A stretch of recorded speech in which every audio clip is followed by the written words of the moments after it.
vrai qu'il y avait un retour médiatique fort intéressant qui nous a permis de rentrer en contact avec les gens et de nous dire ça on a aimé, ça c'est drôle. Et du coup, ça fait quasiment un an qu'on est toujours dans cette énergie, quoi. Notre gros repère, venant du handisport, c'était l'accueil fait par tous nos potes nageurs au championnat de France qui suivait la diffusion. Donc on y est allé un petit peu discretos, on s'est mis dans un coin.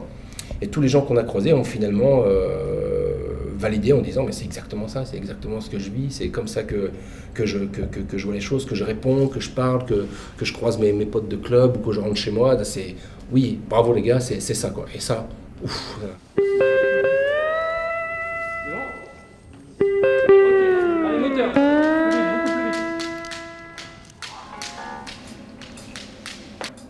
Donc là vous roulez, mais un grand cœur vertébral. Il a un petit là, vous êtes donc et un grand cœur. Ouais, je pense que Romy va avoir une très belle saison. Il y a beaucoup de personnages qui apparaissent. Et du coup, on a vraiment l'impression, moi, hein, d'après ce que j'ai vu, qu'on a vraiment l'impression qu'il y a un groupe. Pascal Légitimus qui va jouer avec nous, donc ça fait encore un valide. Il a un handicap, il est noir quand même. Qui est et pas n'importe quel handicap, tout à fait. Ouais. On a une Delphine qui est noire aussi. Et aveugle. Et aveugle, ouais. Ah bah non, on avait déjà arabe handicapé, il fallait... Plus haut, c'était pas possible, hein, on a trouvé. L'idée, c'est qu'il représente toutes les minorités.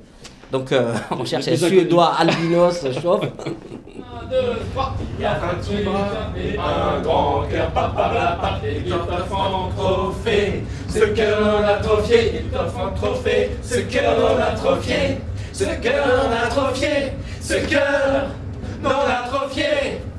Mon personnage va peut-être développer une petite histoire d'amour avec Orson. Il y a plein de petits moments comme ça qui commencent à être initiés en saison 1, des petites intrigues qui se poursuivent en saison 2. Et il se pourrait bien qu'à la fin de la saison 2, on ait un petit bisou voilà, c'est pour teaser pour la saison 3 en fait. C'est du marketing tout ça. Le personnage de Caroline est un personnage qui est très apprécié des téléspectateurs. Mais c'est le maillot une pièce, ça marche à tous les coups. Et 1, 2, 3.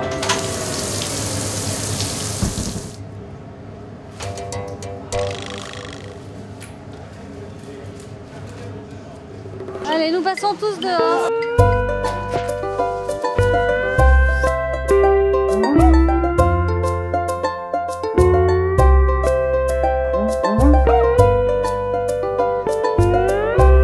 Là, normalement, tu me dis des choses. Va vous enfiler. Je sais pas, dis-moi l'avenir, boule de cristal. L'avenir, Ouais. l'avenir est rose pour toi. Ah, Rose, sympa. Sympatoche. Ça. Tu dis ça parce que je suis à côté d'Ada, c'est pour ça? On a une rencontre qui était assez étonnante, c'était pendant les auditions. Et c'est ce jour-là où avec Ada, j'arrivais, je le rencontrais, je savais qu'il était auteur, je me retrouvais à faire des essais avec lui. Je savais rien de leur histoire que ce que j'avais lu vaguement dans la Bible qu'on m'avait envoyé. Et ça faisait pas 10 secondes qu'on était assis, qu'on était déjà en train de rigoler sur les mêmes bêtises. Il n'est jamais fatigué, Jason. Non, mais les premiers assistants, il faut toujours leur faire plaisir. Très drôle, Jason. Puis après, j'ai rencontré Fabrice. Et Fabrice, la rencontre, elle est aussi étonnante. C'est qu'on a une malformation qui est très similaire. On n'a pas encore trop découvert si c'est la même chose, on sait pas trop. Et on arrive le jour des auditions, on se regarde et je me souviens de lui me regardant, me dévisageant comme ça, et dire je suis en face de mon miroir quoi. Et il dit mais il y a des mecs qui ont vécu exactement la même chose que moi et que je me retrouve en face d'un mec comme ça aujourd'hui dans la série que j'ai écrit. Et ça a été hyper étonnant aussi du coup. La rencontre elle s'est faite tout de suite. On s'est lâché, ouais, tout à fait. Il y a des petites choses qui n'étaient pas passées sur la saison 1 parce qu'on se disait est-ce qu'on peut aller jusqu'au bout de cette idée, ou même au niveau production, peut-être que ça aurait mérité un peu un temps de réflexion.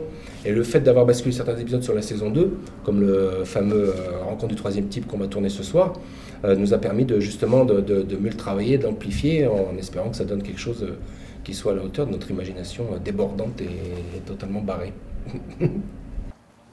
Et action!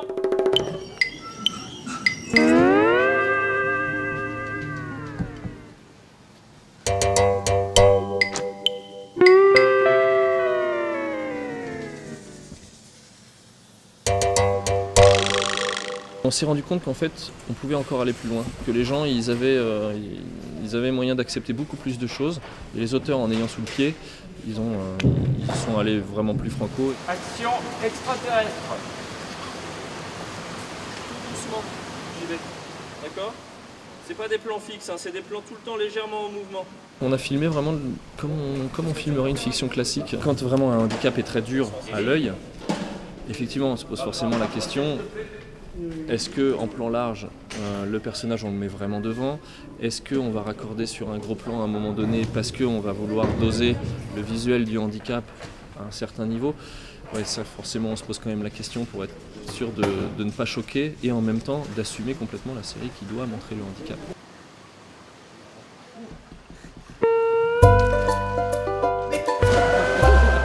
Je suis meilleur comédien que chanteur, paraît-il. Ça filme là? Ce cœur n'en a trop fier. T'as quoi fait?